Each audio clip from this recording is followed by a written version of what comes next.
Hey yo, what's going on YouTube? Back at it with another video. Before we get into it, our sponsor, Ray. What am I looking at? We're not doing a sponsor. Where's the camera? Oh, hey camera. Yeah, no sponsor. Just get to the video. Hey guys, so in our last video we showed you our Australian tree frogs named Brokk and Sindri. And today we're going to talk about the mythological beings named Brokk and Sindri. But first I want to tell you a little bit uh, about the creation myth in Norse mythology. In the beginning, before there was any of the nine realms, the only thing in existence was Muspelheim and Niflheim. Muspelheim being a realm of fire, and Niflheim being a realm of icy coldness. And in between was a empty void, a gap of darkness called Ginnungagap. Niflheim being icy and cold, uh, a spring flowed out from it. Actually, I think it was like 7 springs or something. But the icy liquid would flow towards the edges of Niflheim and would seep into Ginnungagap and would pretty much crystallize into frost around Ginnungagap. And the heat and fire from Muspelheim eventually melted the frost, and the water that dripped from the melting frost would fall into the form of a man, a giant man, of course, creating the first being, Ymir. This giant being, Ymir, would go on to be the father, the parent of all the Jotun, the giants in Norse mythology. Um, but as uh, as the frost slowly thawed, the drips also gave rise to a cow, a giant cow named Aduma.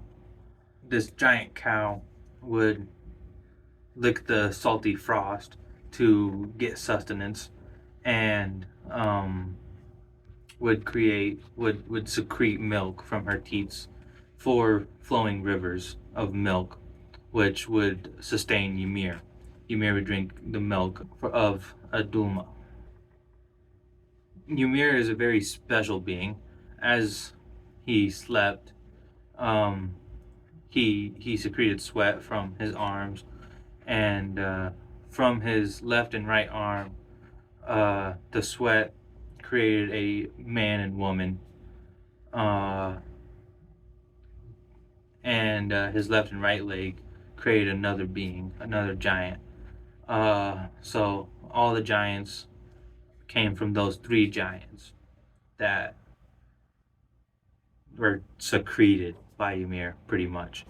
Um, and as Aduma licked the frost, she revealed the hair of a god in the frost, frozen in the frost, and eventually the god was released. This god that was released from the frost. Oh, his name was Buri. I knew that. His name was Buri. Brr. Yeah. He was the first Aesir. Means god in the mythology. He was the first godlike being in all of creation, and would be the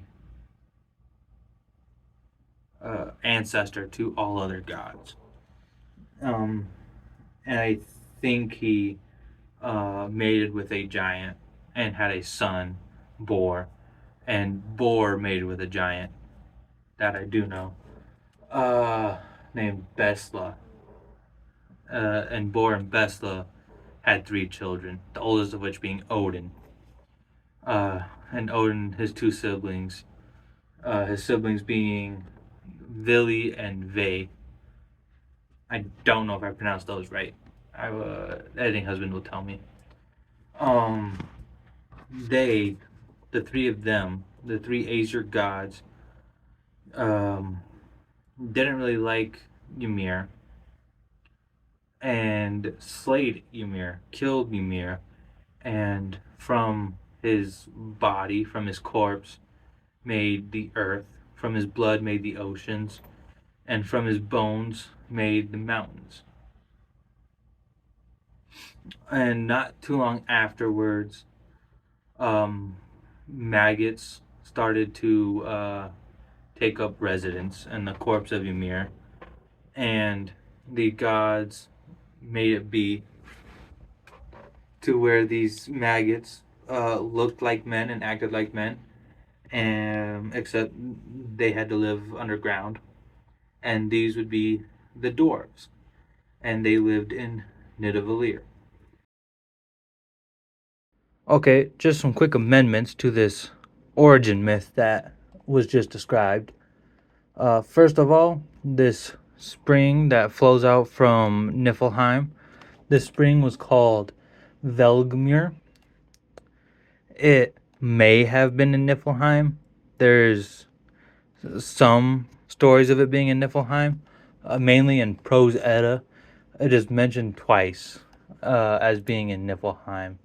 One mention of it just talks about how in the midst of Niflheim lies a spring called Velgamir, and from it flows the rivers called Vol, Gunthra, Fjorm, Fimbulthul, Slidr, and Rild, Silgl, and Yulg, Vid, Lipter, Gjol is next to Hell's Gates.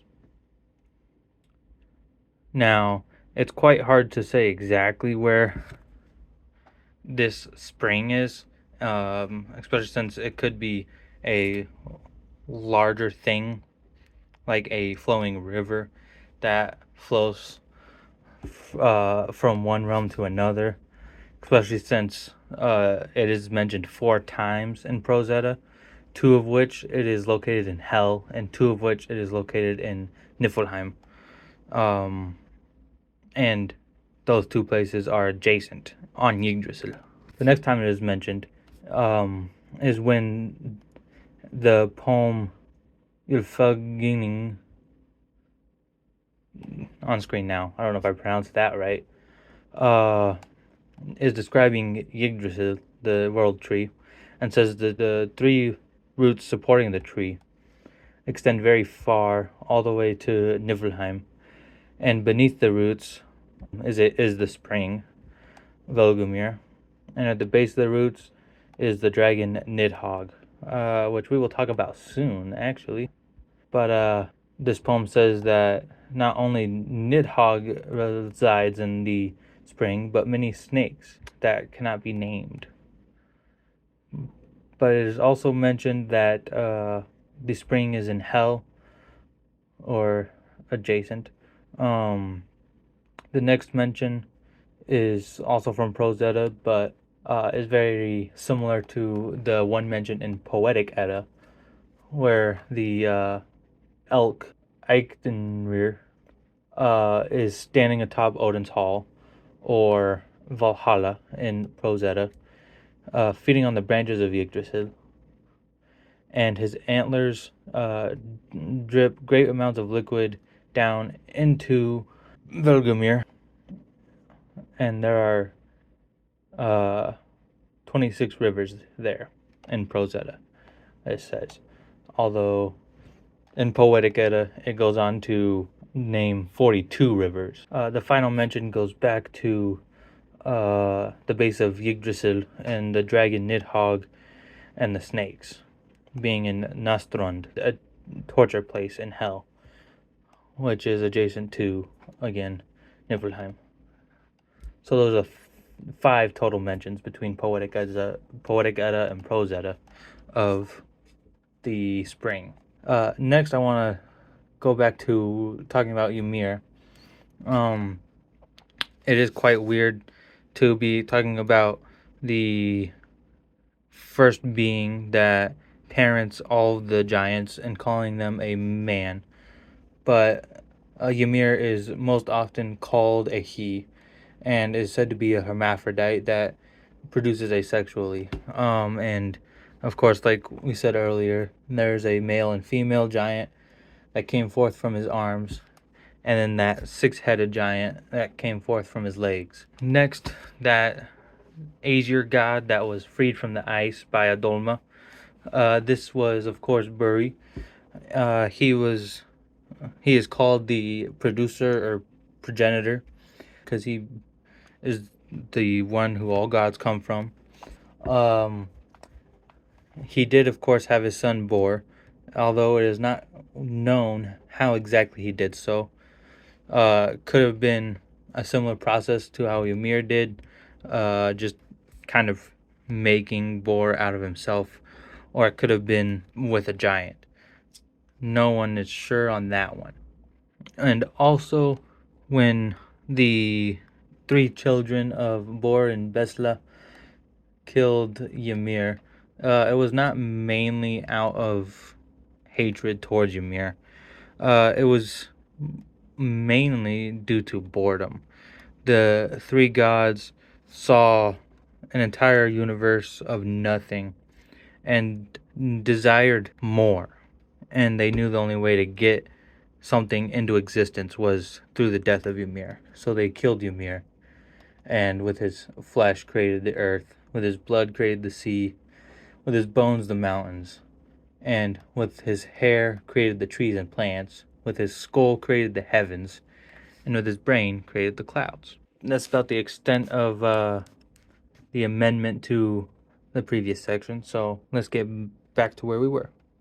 Now, this creation story is mostly told through Prose Edda, written by Sori Sturluson. Parts of it also come from Poetic Edda, despite being very similar in name. Poetic Edda and Prose Edda are not the same thing. Prose Edda is one work written by one man, Sori Sturluson, like we discussed before, a historian from the 13th century, while, on the other hand, Poetic Edda is a collection of stories and songs, hymns, and poems passed down through generations and eventually was written down around the 13th century as well. So they were both put into text in the 13th century, but Poetic Edda originates much earlier and is probably a lot closer to what actually was believed by the Nordic people and the Vikings, because Prose Edda is written by one man who just did his research about the people, about the Nordics, and a lot of historians think he got several things wrong, like we will talk about now. And when we're talking about Nidavellir, we're talking about the home of the dwarves, where, as in Prose Edda, the forge, the forging place of Mjolnir is described as a golden hallway called Svartalfheim, and Sturluson describes it as the home place of dark elves, and this can be seen as the same thing as Nidavellir. Nidavellir is the home of the elves, and it originates from the words Nid, meaning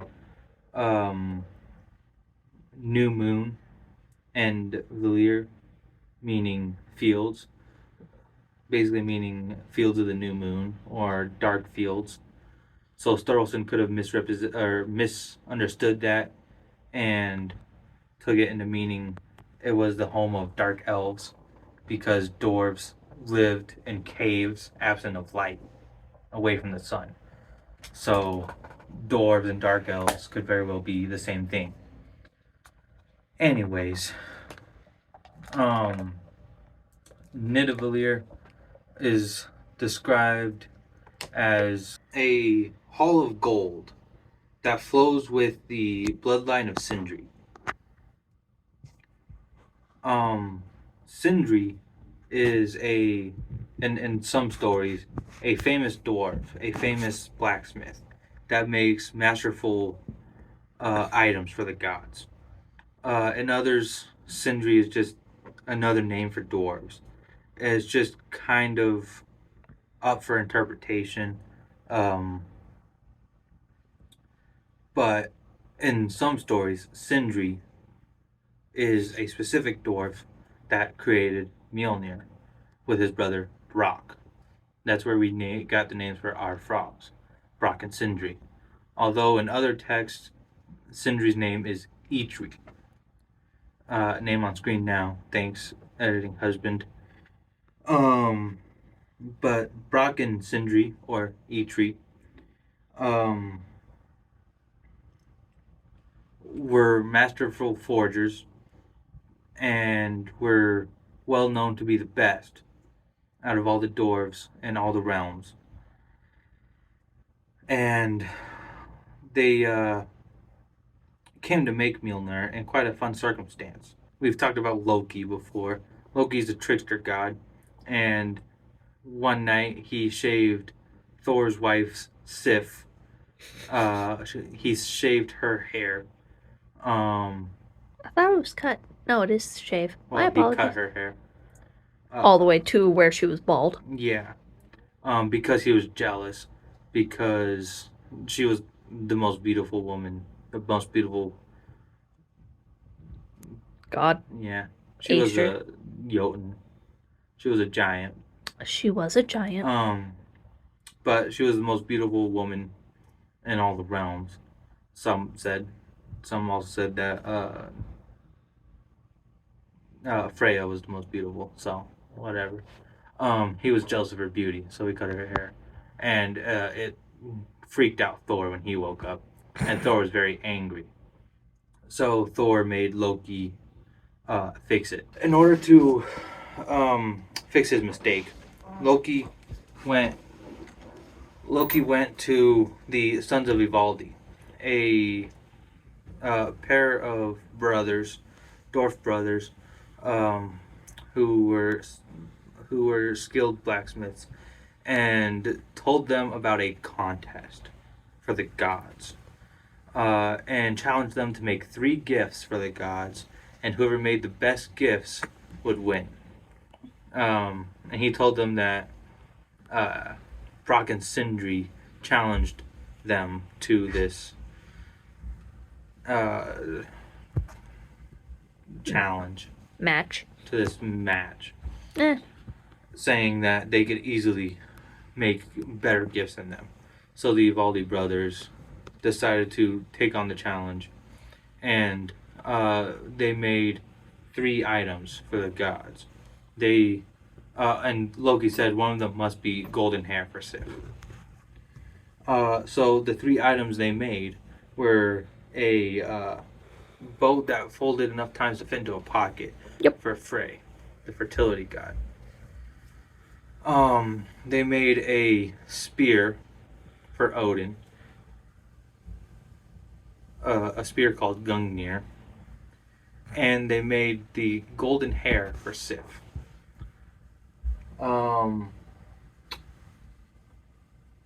I believe the hair had magical properties, but I don't recall what they are. Editing husband will remind me, or remind you by putting it on the screen.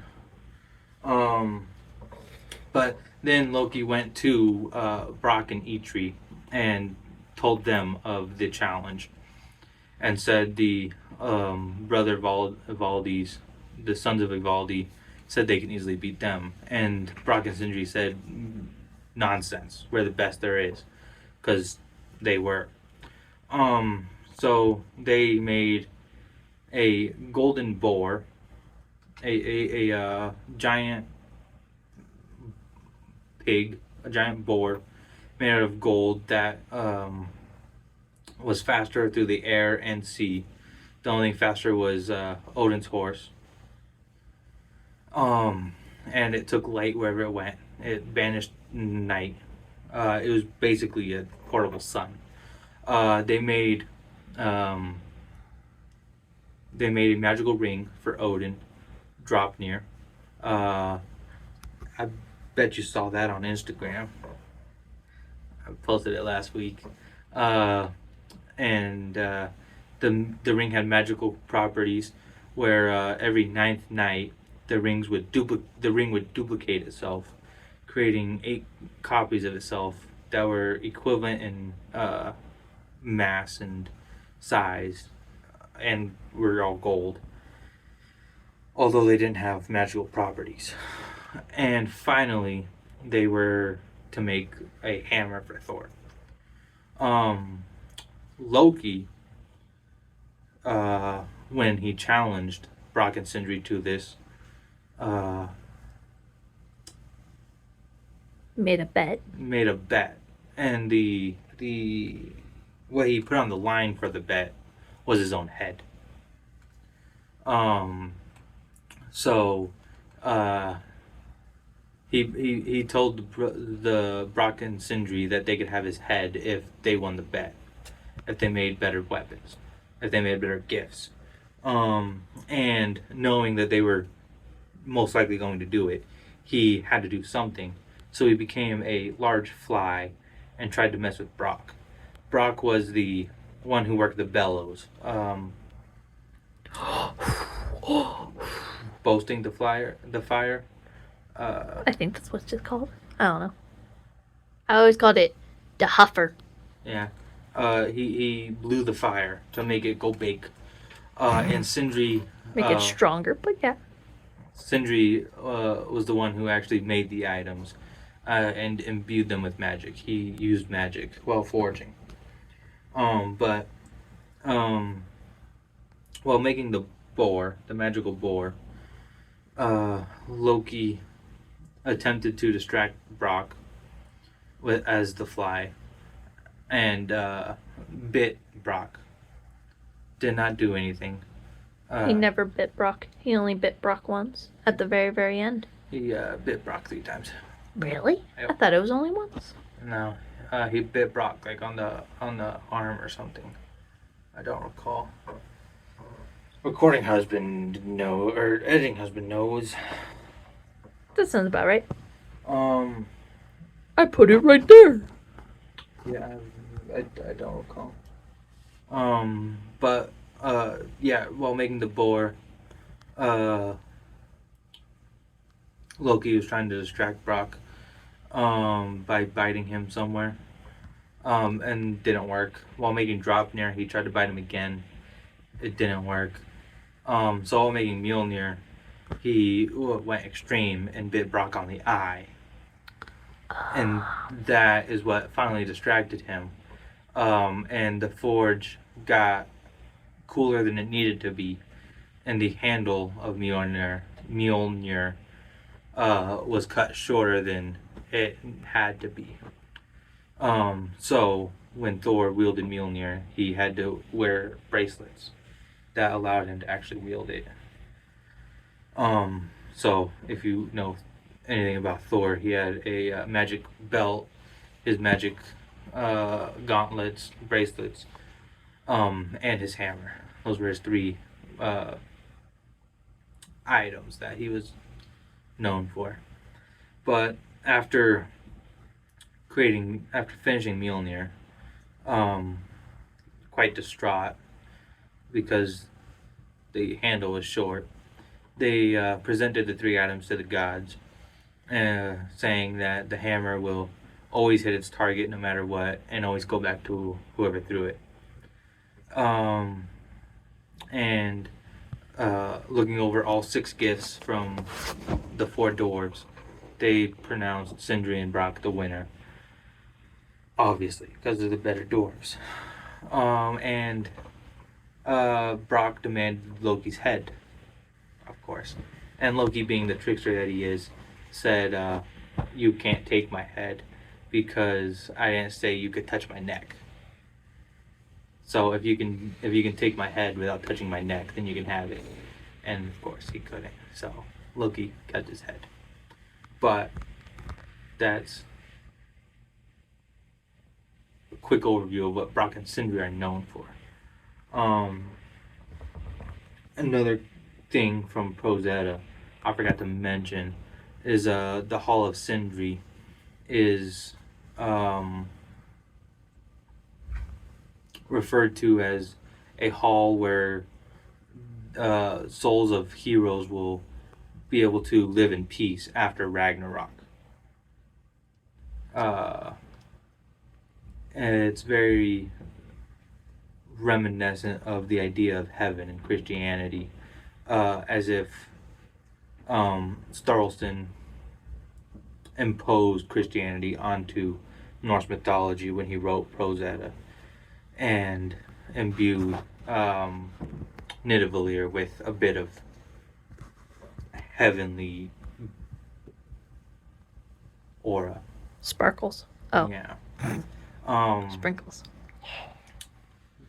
But that's the only really real reference of fallen souls being anywhere near the home of the dwarves, Nidavellir or Svartalfheim. Usually they're Valhalla, Hell, or the Field of Flowers that Freya or Fig,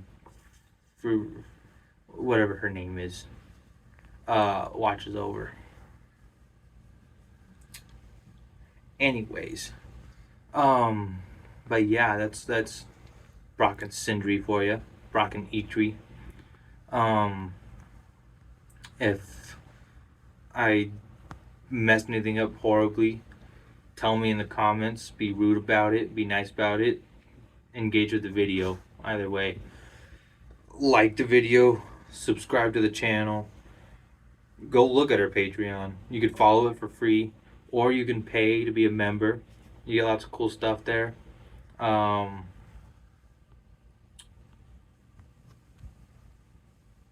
Be cool. Be learning. Peace out.